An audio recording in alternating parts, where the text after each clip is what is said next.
bonsoir. Je suis désolé, mais il n'y a plus de train avant demain 5h45 maintenant. Je sais, mais je ne pars pas. C'est vous qui partez. Pardon? Je suis venu vous chercher.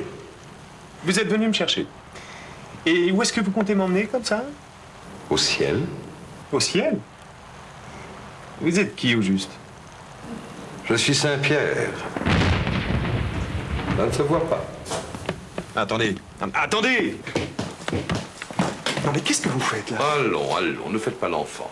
Vous êtes mort, je viens vous chercher, voilà tout. Mais qu'est-ce que c'est que cette histoire? J'ai rien à faire avec vous, moi. Et puis d'abord, quand on est mort, c'est nous qui venons vous voir. Oh, c'est du passé, ça. On a amélioré notre service. Maintenant, on fait comme vous. On va au-devant du client. Peut-être, mais le hic, c'est que je suis pas mort. Hein?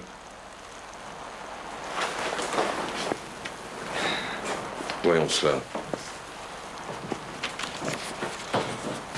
Vous êtes bien Jean Lambert. Bah voyez, c'est une erreur. Jean, je le connais bien, c'est un gars de mon équipe, alors. Puis de toute façon, il est pas mort. Mais bon sang, vous avez raison. Je me suis trompé de jour. Il doit mourir demain. Demain? Comment ça, demain? Et demain, c'est justement le jour où on lance cette grande opération. Eh bien, je ne sais pas, moi. Elle est peut-être mal organisée, votre opération. Ah, mais si. Ah, tout a été fait très réglementairement. D'ailleurs, tenez, regardez.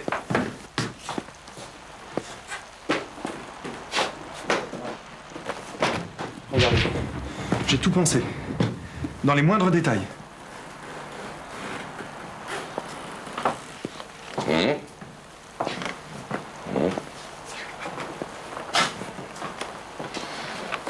Tout, sauf au taille-crayon. Au quoi? Bon. Notre gare s'agrandit. Nouvelles installations, nouveaux locaux. A priori, vous avez pensé à la sécurité sur les voies, les signaux, la protection des clients. Bien. Des nouveaux outils. Oui, j'ai envoyé tout le monde se former sur le nouveau logiciel. En effet. Mais vous avez fait installer un taille-crayon électrique. Mais enfin, qu'est-ce que c'est que cette histoire de taille-crayon? C'est pour gagner du temps, on en a tous besoin de ces crayons là. Oui, pour gagner du temps, vous avez fait placer ces taille-crayons à portée de main. Là où justement l'opérateur plonge sans cesse sa main pour alimenter son imprimante. Ben oui, et alors? N'allez pas me dire qu'un simple taille-crayon représente un danger de mort tout de même. Non, mais c'est toujours la même chose. L'arbre des causes. Lambert s'entaille profondément le doigt. Affolé, il se précipite jusqu'à l'infirmerie qui se trouve de l'autre côté de la voie. Comme le système est entièrement informatisé, il n'y a personne sur le quai pour le prévenir du passage du rapide de 10h57. Au lieu d'emprunter la passerelle que vous avez fait judicieusement construire pour les voyageurs, il traverse les voies. Et voilà.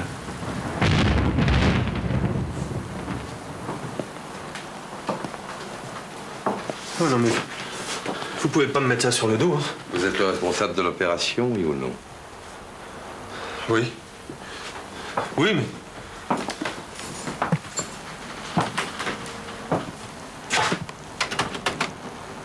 Qui avez-vous consulté pour cette nouvelle implantation?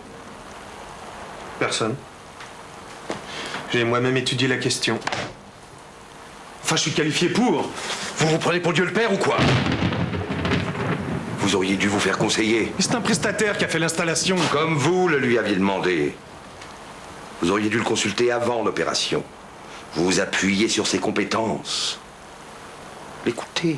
Mais il connaît rien au problème du service, lui. À vous de lui expliquer, c'est ça votre rôle. Et vous auriez dû en faire de même avec toute votre équipe, ensemble. Essayez de mesurer les conséquences de cette opération. Toutes. Enfin, taille-crayon. Idiot, n'est-ce pas? Idiot comme la vie. Dérisoire comme la mort. Tenez, vous auriez pu vous faire conseiller par un médecin ou un ergonome, par exemple. Un ergonome? Eh oui. Ou bien par vos collègues de l'équipement. Attendez, on va pas consulter tous les services dès qu'on fait quelque chose tout de même. Tous, non. Seulement ceux qui sont impliqués par les conséquences de cette opération. Tenez votre passerelle. C'est vrai qu'elle est bien placée. Pour les clients. Et pourquoi n'avez-vous pas pensé au personnel? Mais parce qu'on travaille d'abord pour la clientèle. Le progrès ne vaut que s'il est partagé par tous. C'est pas moi qui ai inventé la formule. D'accord. Mais bonjour la rentabilité. Alors bonjour la vie. Il doit y avoir un compromis à trouver. Vous n'avez pas assez réfléchi. Je fais que ça. Mais seul. Et c'est tout le monde qui doit être consulté et y réfléchir. Si vous le lui aviez demandé, Lambert vous aurait dit que ce taille-crayon était mal placé. Bon, d'accord. Mais de toute façon, il n'est pas trop tard. Puisque vous êtes arrivé trop tôt. Ça ne changera rien. Lambert payera de sa vie votre inconséquence. La prochaine fois, vous agirez autrement. Vous essayez de me culpabiliser. C'est nul comme principe. C'est la vie. Qu'est-ce que vous voulez que j'y fasse? Je ne suis que le portier. Vous seul pouvez changer les choses. Vous êtes un horrible personnage. Encore heureux que je ne sois qu'un personnage.